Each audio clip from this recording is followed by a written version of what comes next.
Can I be honest with you for a sec? There have been seasons in my life where things didn't go my way. Didn't go the way I planned, not even close. And in those moments, I didn't just feel lost. I actually felt that maybe I'd missed God. Like somehow this story that I thought he was writing had taken a wrong turn. Maybe you know that feeling. Hi, I'm Britt. And maybe what I'm about to share will change the way that you see those moments forever.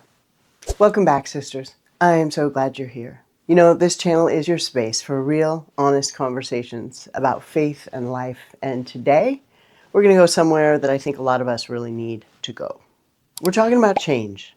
Specifically, why it feels so hard, why it doesn't mean you're off track, and the one mindset shift that can completely transform the way that you move forward. So let's get into it. Here's the first thing I want you to hear. When life doesn't go according to plan, you know, when the marriage goes sideways or ends, when the kids don't turn out the way you'd hoped they were, the job disappears, when your health scare comes, when the children really decide to leave even living near you, and if everything's going different than what you prayed for, it doesn't mean God dropped the ball.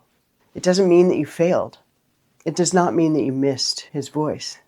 Not necessarily. Because here's what science actually tells us about change, which is terrifying. And a lot of those things I mentioned have happened in my own life. But what the Bible's been saying all along is that our brains are wired to resist the unfamiliar.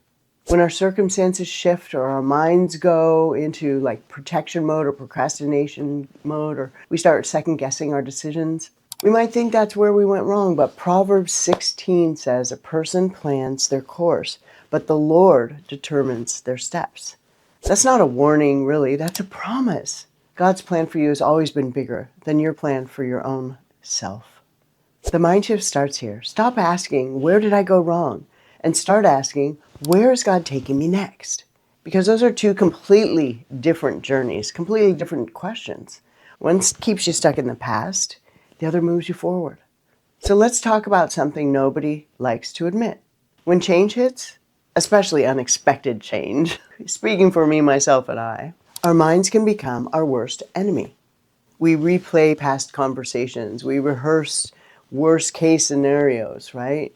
We catastrophize at 2 a.m. when everything feels impossible and permanent. Cognitive scientists call this a thought spiral, and the Bible calls it being double-minded. And James 1:8 says a double-minded man or woman is unstable in all her ways.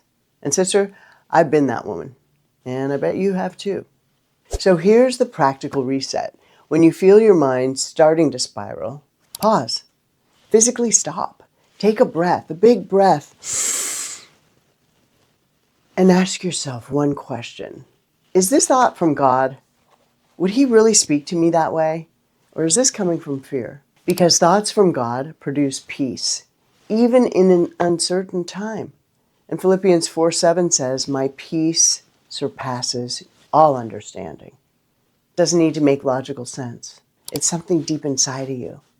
And thoughts from fear, they produce panic, paralysis, procrastination, shame even. So learn to tell the difference.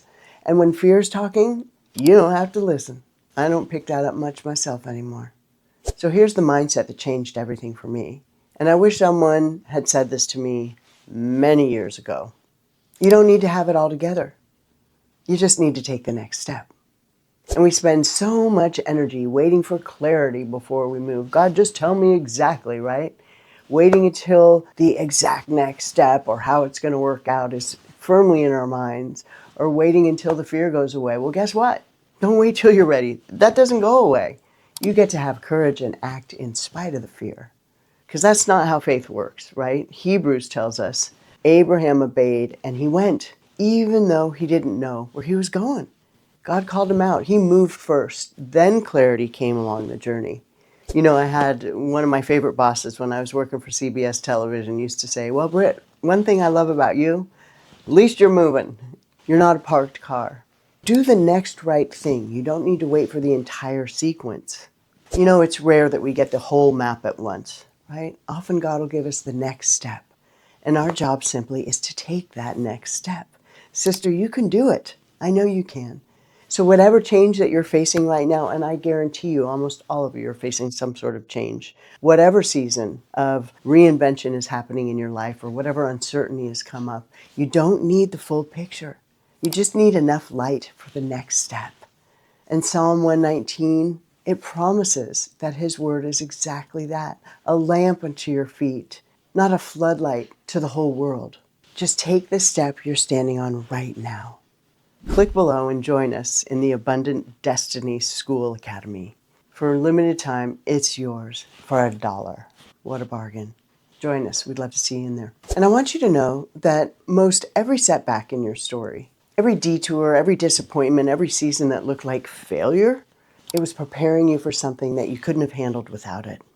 I look back in my own life and I'm like, really, God? Really? I had to go through that? And now I know, yes, I did. It made me have the tools I need to talk to you today. And Joseph didn't get to the palace without the pit, right?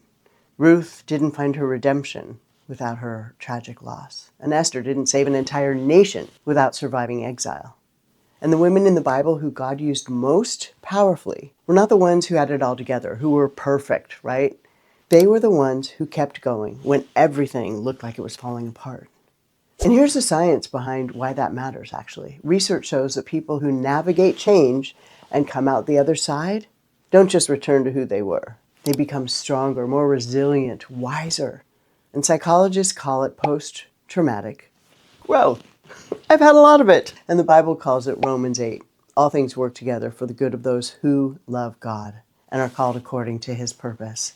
All things, not some things, not the comfortable things, all things. Your setback wasn't a detour from your destiny, sister. It was part of the road. Stay on the road. Keep your head up. He's got something beautiful for you. And again, join us in the Abundant Destiny, and we'll come alongside you to strengthen these skills in your own life. Stop seeing change as something happening to you. When I did that, everything changed. Now I see change as something that God is doing through me. You're not behind. You're not broken. You're not too old. You're not too tired. You're not too far gone. You're a woman in the middle of a story that God is still writing. Take hold of that, sister. And the best chapters are often the ones we least expected. So move forward.